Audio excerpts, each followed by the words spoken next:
Assalamualaikum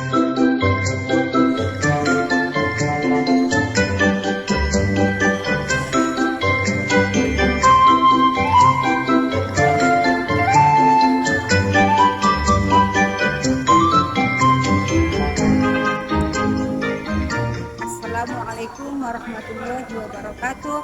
Yang terhormat dosen penguji uji kinerja PPG dalam jabatan periode 5 tahun 2023. Perkenalkan, nama saya Nur Azizah Zulkifli LC MPD.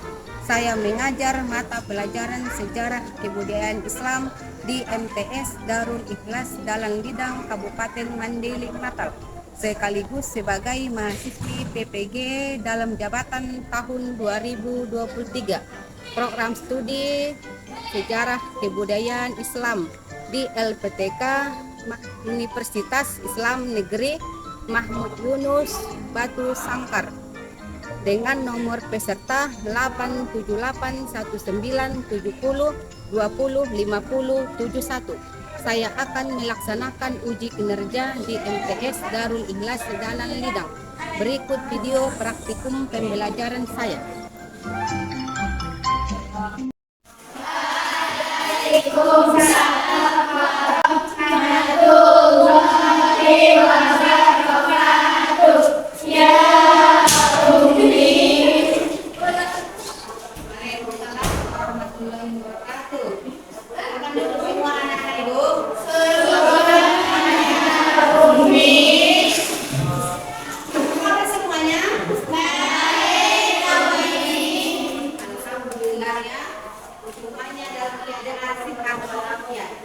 Yang kita pelajari hari ini dapat berkah dari Allah Subhanahu wa Ta'ala.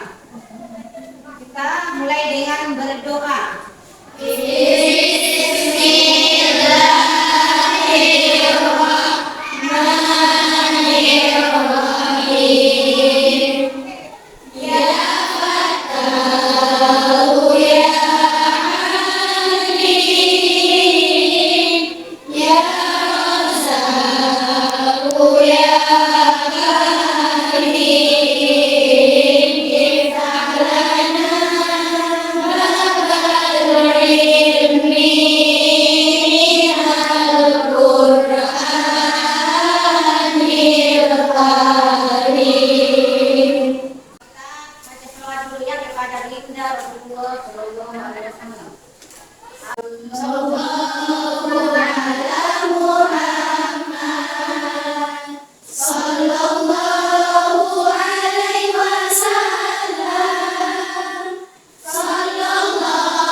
Sekarang sebelum kita mulai pembelajaran, Ibu akan mengabsen terlebih dahulu ya.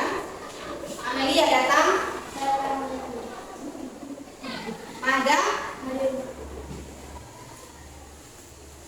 Siti Amina. Siti Ahmad. Sri Mujiza. Toiba.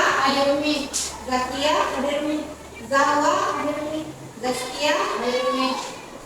Ulia. Nurul Kopipa. Zainab. Metra. Dina. Sani Korea. Miftah. Balkis. Semuanya hadir kan? Nurul Fitri juga datang. Ya. Alhamdulillah semuanya hadir semua ya. Jadi sebelumnya Ibu akan menanyakan dulu, apa kalian masih ingat pelajaran kita yang lewat? Coba dulu mengenai misi dakwah Rasulullah di kota Mekah. Rasulullah berdakwah di kota Mekah selama 13 tahun. Coba dulu, siapa yang masih ingat tentang kelahiran Nabi Muhammad? Tanggal berapa Rasulullah dilahirkan? Tanggal berapa Rasulullah dilahirkan? Al-Quran diturunkan pada tanggal, coba siapa dapat? 17 Ramadan. Bagus. Apakah surah yang pertama kali diturunkan kepada Nabi Muhammad?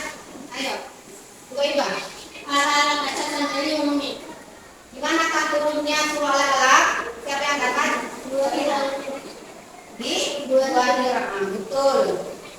Alhamdulillah semua masih ingat pelajaran kita yang lalu ya. Yang mana Rasulullah berdakwah di kota Mekah itu selama 13 tahun. Dan yang mana pada saat itu orang Arab di masa jahiliyahnya mereka itu menyembah berhala, sehingga berhala yang ada di sekitar Ka'bah pada saat itu 360 banyaknya.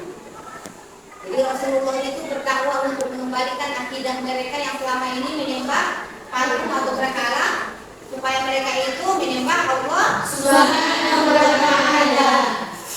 Jadi sekarang pelajaran kita adalah mengenai misi dakwah Rasulullah SAW di Madinah. Jadi yang mana itu Rasulullah setelah beliau berdakwah di kota Makkah, maka Rasulullah hijrah ke kota Madinah. Yang mana tujuan pembelajaran kita pada hari ini adalah yaitu melalui pengamatan nanti kalian bisa diharapkan dapat menjelaskan misi dan strategi dakwah Rasulullah di Madinah.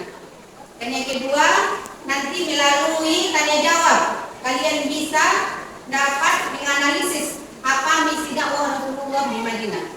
Dan yang ketiga, melalui diskusi nanti kalian bisa mengidentifikasi apa keberhasilan dakwah Rasulullah itu dalam membangun masyarakat kota Madinah.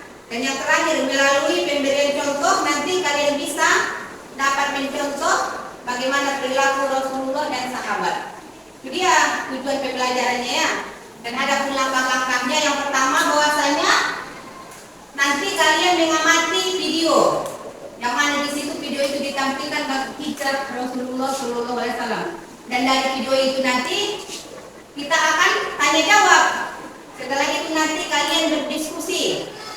Jadi setelah berdiskusi nanti kalian menyimpulkan apa materi yang kita sampaikan pada hari ini.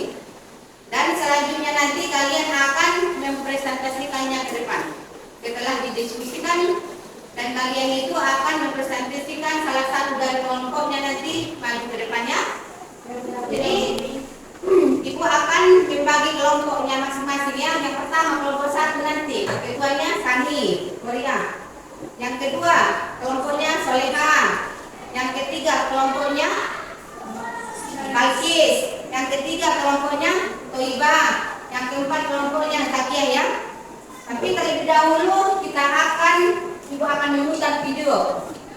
Dari video ini kalian akan mengamati bagaimana peristiwa hijrahnya Rasulullah SAW. يا هنيئا لمن سبق ويا حظ قلب به تقى الله الفقر. Ibadah haji para pelukis dari Rasulullah di Mekah. Di Mekah Muhammad SAW mewujudkan muslim di sana. Juga beberapa makan yang cukup besar. Setiap orang yang merasa tidak mampu bebas untuk tetap tinggal di Mekah.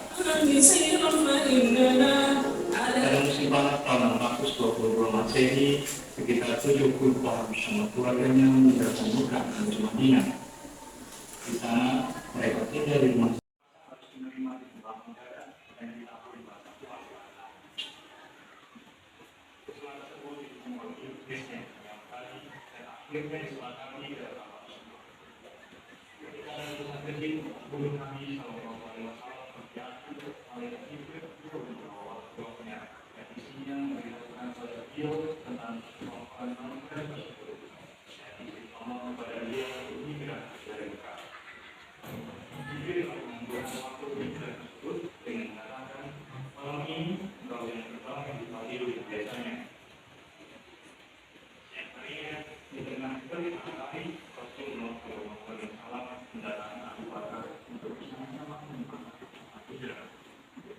Kemudian Rasulullah SAW pulang pada hari mengetahui kalau dia ada berbeda.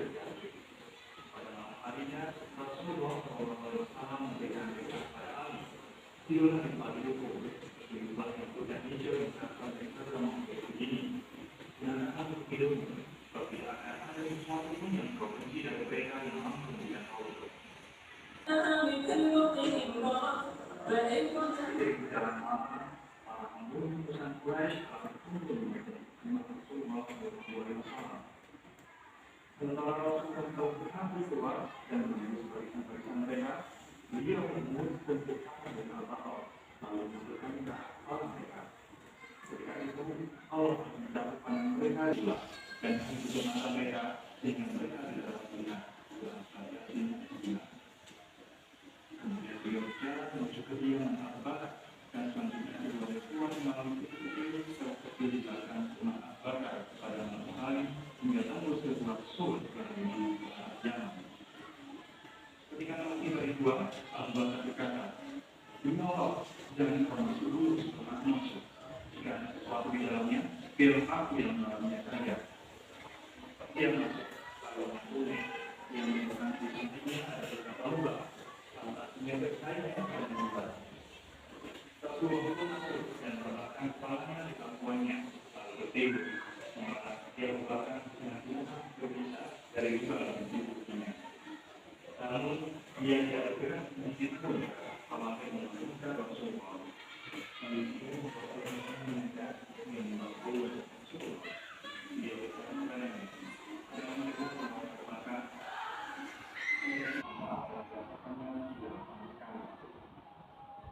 tiga hari berlalu masuk subuh. Tidak orang pun yang tahu tentang subuhnya tersebut kecuali keluarga Al-Baqarah.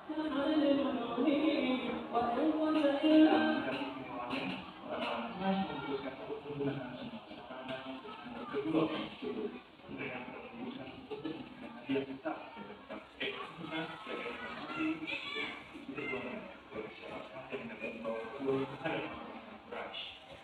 Kondisinya dan keadaan hidup dalam dunia.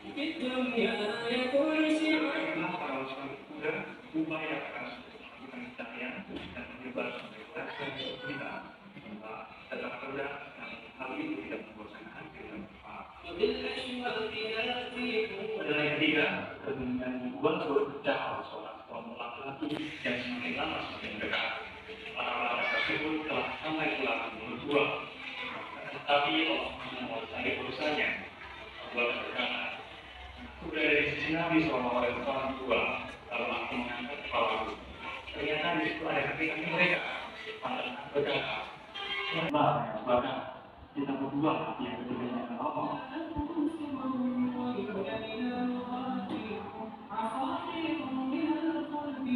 Kejadian tersebut merupakan mukjizat yang dianugerahkan oleh Allah kepada Nabi-Nya dalam rangka kemuliaannya.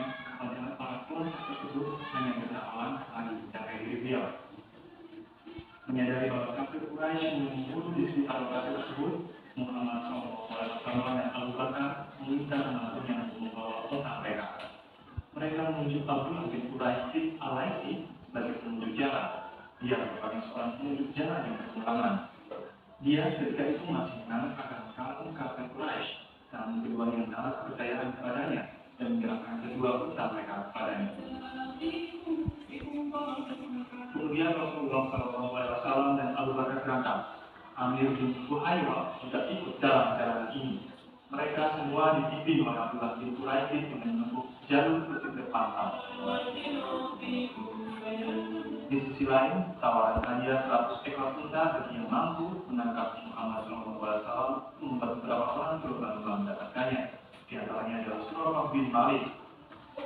Setelah mendengar informasi tentang keberadaan Muhammad SAW, hampir tidak dapat dikeluarkan. Akhirnya ia menyadari bahwa ia tidak mampu melawan perlindungan Allah yang diberikan kepada Muhammad SAW. Tanpa seorang teriak memanggil mereka bahwa mereka aman.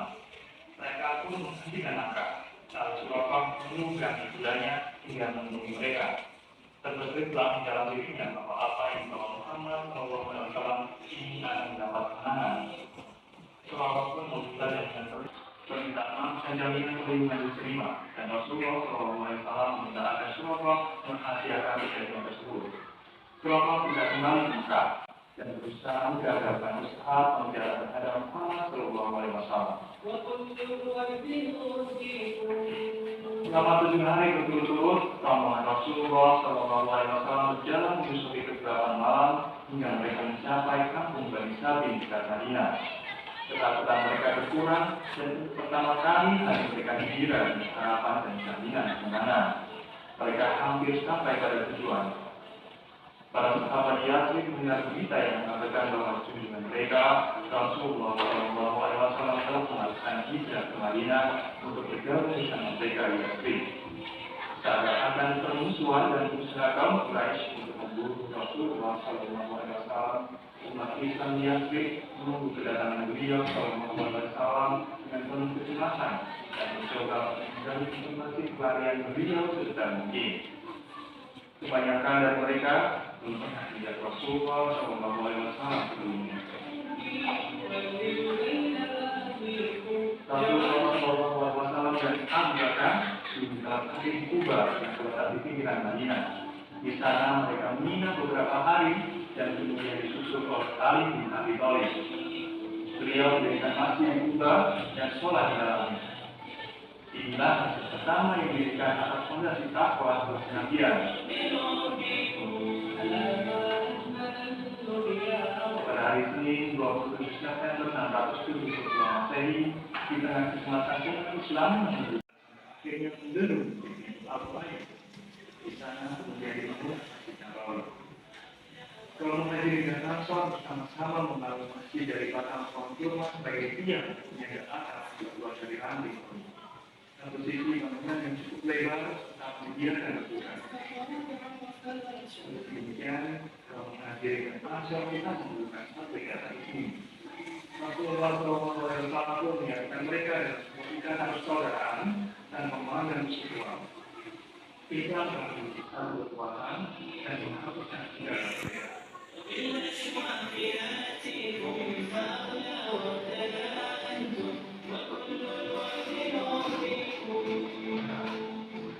Demikian saya dari video tadi. Apakah hasil pengamatan kalian sekarang ini akan menanyakan dulu kepada kalian? Coba dulu, siapa yang dapat? Siapakah yang menemani Rasulullah ketika hijrah sampai Madinah? Ya, Abu Bakar. Terus tepuk tangan dulu. Siapakah yang menggantikan Nabi tidur di tempat tidurnya? Ayo, sayang. Siapa? Betul, tepuk tangan. Di gua manakah Rasulullah bersembunyi ketika dikejar oleh kaum kafir? Gantian. Nah, salah. Ayo, Agresor. Tepuk tangan. Jadi Rasulullah itu ketika hijrah ke Madinah, apakah Rasulullah itu dia berjalan mulus ketika hijrahnya atau dapat tantangan dari kafir Quraisy? Ya, mereka ingin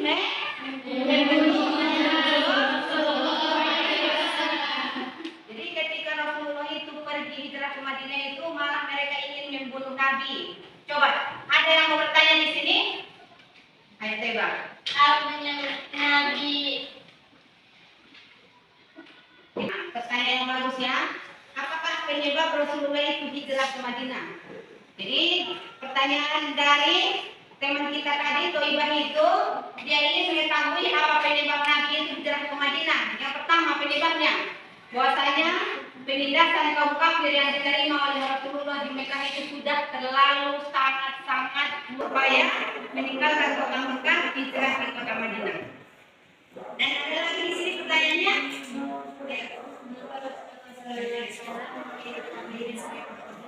Pertanyaan yang bagus. Zainab dia menanyakan, kenapa Rasulullah memilih kota Madinah sebagai tempat hijrah? Jadi jawabannya itu yang pertama bahwasanya kota Madinah itu adalah kota yang paling dekat dari kota Makkah. Dan yang kedua, hubungan antara orang-orang Madinah dengan Rasulullah itu hubungan mereka itu sangat dekat. Karena orang-orang Madinah ini tersebut. Sifat yang baik-baik. Setelah kita tanya jawab, coba mengenai misi dakwah Rasulullah di Madinah itu yang pertama, bahwasanya Nabi itu apa misinya? Apa pertama sekali ketika Nabi Muhammad sampai di Madinah, apa yang dilakukan oleh Nabi? Membangun masjid. Yang pertama, Rasulullah ketika sampai di Madinah, Nabi Muhammad itu membangun masjid. Masjid apa namanya? Masjid Kuba. Itulah masjid pertama kali yang dibangun oleh Nabi setelah sampai di Madinah. Lalu yang kedua, apa misi Nabi? Mempersaudarakan kaum muhajirin dan kaum ansor. Ya, Nabi Muhammad setelah sampai di Madinah, Nabi Muhammad itu mempersaudarakan kaum muslimin dan kaum ansor, kaum muhajirin dan kaum ansor. Yang mana muhajirin ini adalah orang yang hijrah dari kota Makkah ke Madinah. Sementara kaum ansor, orang ansor adalah orang-orang yang tinggal di Madinah. Mereka itu yang menerima orang-orang itu dia. Baru setelah itu apa lagi misinya? Membangun perekonomian orang-orang yang ada di kota Madinah. Nah, itulah misi dakwah Rasulullah. Jadi sekarang Umi akan bertanya, apa yang dimaksud dengan hijrah? Coba dulu. Siapa yang dapat? Tempat yang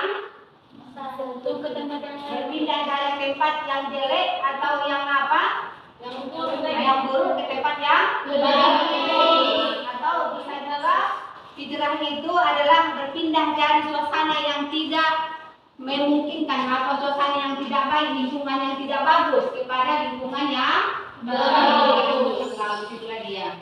Jadi sekarang sesuai dengan arahan ibu tadi, kalian akan menyusun kelompoknya ya, seperti yang Umi arahkan tadi. Coba sekarang susun kelompok. Ayo. Kita beri kepada kalian ya. Jadi nanti kalian diskusikan sama teman-temannya. Baru setelah itu salah satu dari temannya ini akan menyampaikannya ke depan.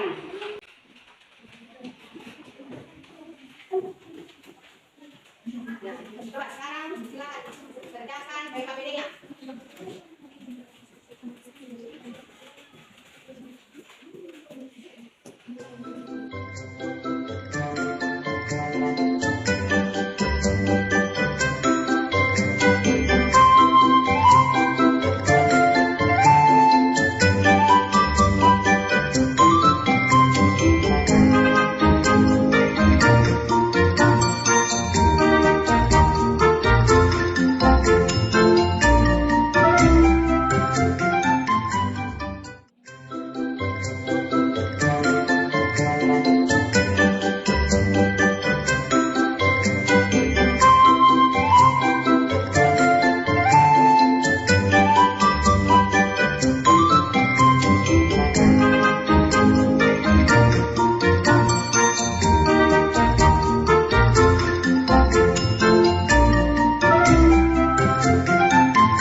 Jelaskan bagaimana permulaan dakwah Nabi di Madinah. Ayo, kelompok mana? Kelompok 4 ya?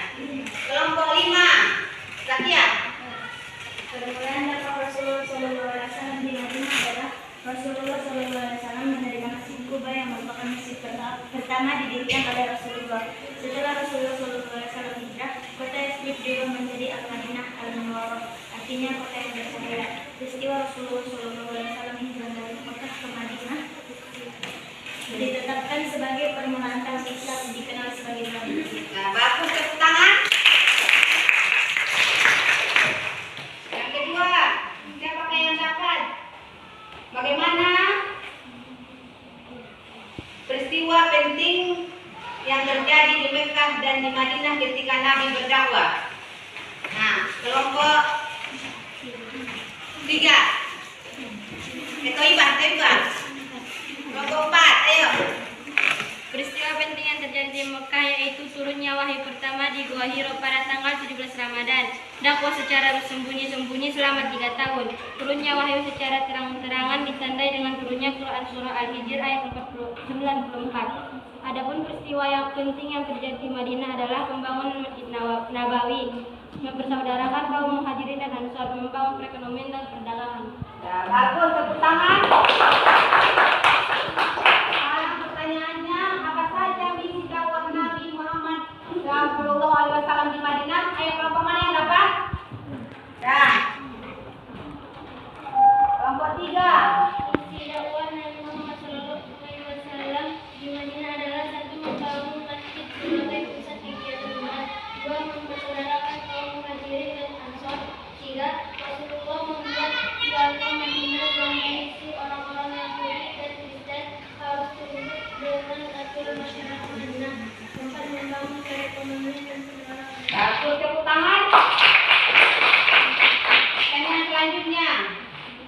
Apakah perbedaan antara pola dakwah Nabi di Mekah dan di Madinah? Kelompok mana ini? Kelompok 1. Ayo, Sani.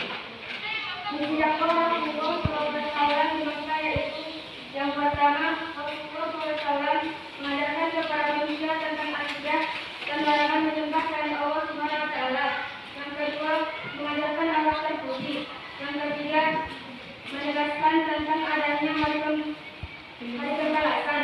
Sedangkan misi dakwah Rasulullah SAW di Madinah adalah yang pertama, membangun masjid sebagai pusat kegiatan umat. Yang kedua, mempersaudarakan kaum Muhajirin dan Ansor.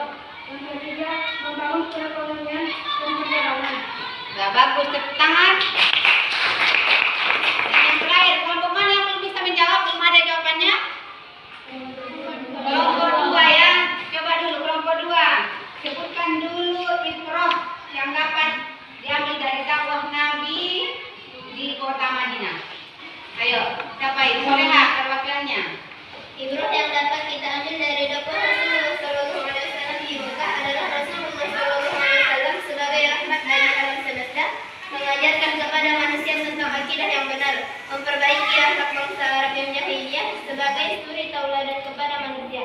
Sedangkan ibrah yang diambil dari misi dakwah Rasulullah SAW di Madinah adalah Rasulullah SAW mempersaudarakan kaum Muhajirin dan Ansor, juga membangun perekonomian dan perdagangan untuk masyarakat kini dan akan datang. Nah, bagus, tepuk tangan. Nah, jadi semua apa yang kita pelajari hari ini dan pertanyaannya tadi sudah dapat dipahami dan dijawab dengan benar semua ya. Jadi mengenai metode dakwah Rasulullah di Madinah, yang pertama itu mempersaudarakan kaum Muhajirin dan kaum Ansor. Itu yang pertama sekali ya. Jadi Rasulullah itu mempersaudarakan kaum Muhajirin dan Ansor ini, yang mana Muhajirin dan Ansor tidak ada di situ hubungan darah, tetapi dengan persaudaraan Muslim atau persaudaraan si agama, maka Rasulullah berhasil mempersaudarakan mereka seperti layaknya seorang yang punya hubungan darah. Jadi itulah yang perlu kita contoh. Perlu kita contoh bagaimana persaudaraannya kaum Muhajir dan Ansor ini. Supaya kita itu, apalagi kalian sesama temannya ya, jangan sampai ada yang berkelahi atau sampai jangan gara-gara satu masalah, jangan sampai ada yang tidak mau lagi berteman. Jadi ini salah satu contoh yang harus kita contoh itu, bagaimana Rasulullah itu berhasil mempersaudarakan kaum Muhajir dan Ansor. Setelah itu yang kedua, metode dakwahnya Nabi menempatkan orang-orang fakir miskin itu yang tidak punya tempat tinggal di Nah, jadi yang pertama sekali Nabi tiba di kota Madinah, beliau itu membangun masjid apa tadi? Masjid Quba. Jadi masjid ini bukan hanya tempat sholat. Jadi Rasulullah gunakan masjid ini sebagai tempat apa tadi? Bagi orang yang tidak punya tempat tinggal. Dan beliau Rasulullah juga mempergunakan masjid ini sebagai tempat menuntut ilmu. Jadi masjid bukan hanya untuk beribadah, bukan hanya untuk sholat, tapi multifungsi ya pada masa Rasulullah. Ini juga boleh kita contoh ini, karena bisa kita jadikan masjid sebagai tempat belajar, tempat menuntut ilmu, tempat apa lagi? Tempat apa lagi? Tempat tinggal, tempat ya. Tempat tinggal sementara boleh juga kalau tidak punya tempat tinggal. Baru setelah itu Rasulullah bersama dengan kaum Ansor menciptakan lapangan pekerjaan. Yang mana tadi Rasulullah sampai ke Madinah itu mengajari mereka berdagang, bagaimana caranya berdagang. Karena Rasulullah itu semasa mudanya beliau pekerjaannya apa? Berdagang. Jadi dagang siapa yang didagangkan oleh Nabi? Siti Khadijah. Jadi Rasulullah setelah sampai di Madinah itu mengajari kaum Ansor supaya mereka itu bisa berdagang. Bagaimana caranya? Supaya ekonomi mereka itu meningkat. Baru setelah itu menganjurkan kaum Muhajirin untuk mempunyai pengalaman dagang. Jadi bukan hanya kaum Ansor tetapi kaum Muhajirin juga. Dan Rasulullah itu jika kaum Muhajirin tidak mempunyai modal, maka disarankan oleh beliau untuk menjadi apa? Petani. Jadi bukan hanya berdagang ya, boleh juga bertani. Kalau seandainya misalnya kaum Muhajirin tidak punya modal, dia nggak ada untuk mau membuka jualan, tapi nggak ada duit, nah boleh juga usaha dengan apa? Bertani. Nah, di situ belum menyarankan kepada mereka supaya bertani karena tanahnya kota Madinah ini termasuk tanah yang subur. Jadi di sana juga termasuk pekerjaan orang-orang Madinah adalah bertani. Dan yang terakhir, Rasulullah SAW mengaktifkan zakat, termasuk yaitu zakat apa? Zakat fitrah. Ya, sekarang kalian simpulkan dulu pelajaran kita hari ini ya. Coba dulu simpulkan pelajaran kita hari ini. Nanti siapa yang sudah dapat kesimpulannya boleh satu kelompok perwakilan untuk mempresentasikannya ke depan.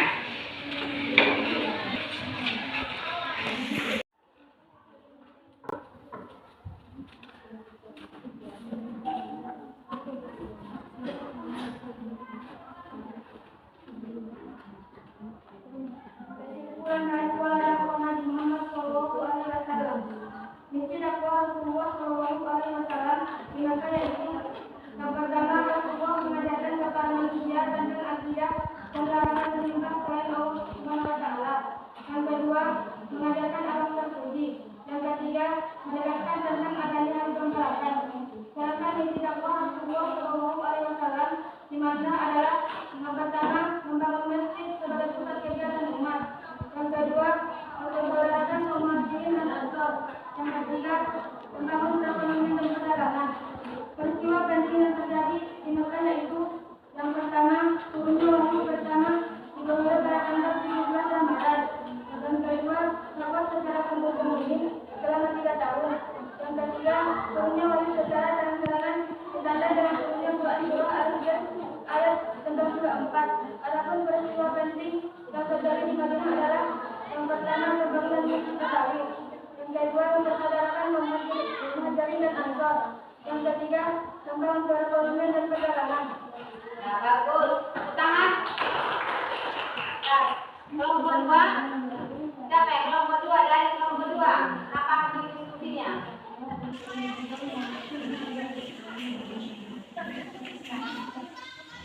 Diskusi dakwah Nabi Muhammad SAW di Madinah. 1. Membangun masjid sebagai pusat kegiatan umat. 2. Mempersaudarakan kaum Muhajirin dan Ansor. 3. Rasulullah membuat piagam Madinah yang berisi orang-orang Yahudi dan Kristen harus tunduk dengan aturan masyarakat Madinah. 4. Membangun perekonomian dan perdagangan. Misi dakwah Rasulullah SAW di Mekah yaitu 1. Rasulullah mengajarkan kepada manusia tentang akidah dan larangan menyembah selain Allah Subhanahu wa Ta'ala. 2. Mengajarkan akhlak terpuji. 3. Menegaskan tentang adanya hari pembalasan. Sedangkan misi dakwah Rasulullah SAW di Madinah adalah 1. Membangun masjid sebagai pusat kegiatan umat. 2. Mempersaudarakan kaum Muhajirin dan Ansor. Membangun perekonomian dan perdagangan. Nah, tangan. Kelompok tiga. Ya, siapa yang ngambilnya bangkit? Maju. Kesimpulan dari pola dakwah Nabi Sallallahu Alaihi Wasallam adalah permulaan dakwah Rasulullah Sallallahu Alaihi Wasallam di Madinah adalah Rasulullah Sallallahu Alaihi Wasallam mendirikan masjid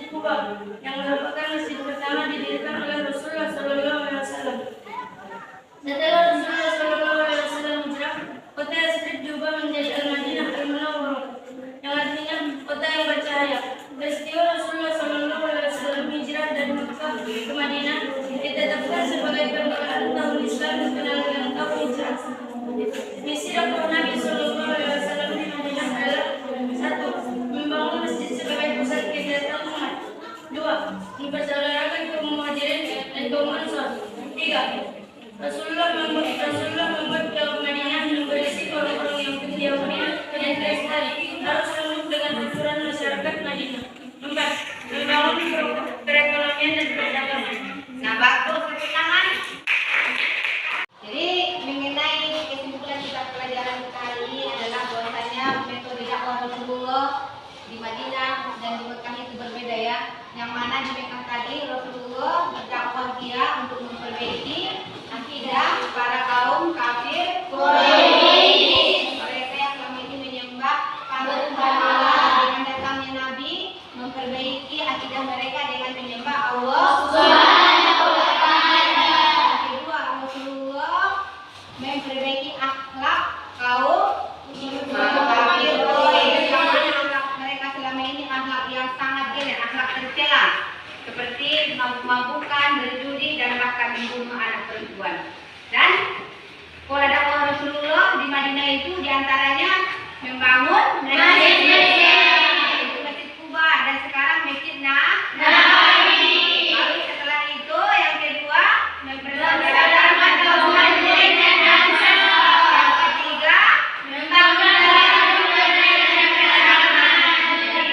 yang patut kita contoh diantara sifat-sifat Rasulullah dan para sahabat. Yang pertama yaitu kesabaran Rasulullah dalam berdakwah dan menghadapi kaum kafir. Dan yang kedua, akhlak Rasulullah Shallallahu Alaihi Wasallam dan para sahabat. Bahkan mereka itu rela seperti saudara antara Muhajirin dan Ansar. Yang ketiga apa lagi? Kejujuran Nabi Muhammad. Bahkan beliau itu disebut dengan Nah, jadi sampai di sinilah pelajaran kita untuk hari ini, materi misi dakwah dan Rasulullah. Dan yang akan datang, materi yang akan kita pelajari mengenai membangun perekonomian dan perdagangan di kota Madinah. Jadi untuk menutup pelajaran, marilah kita tutup dengan doa.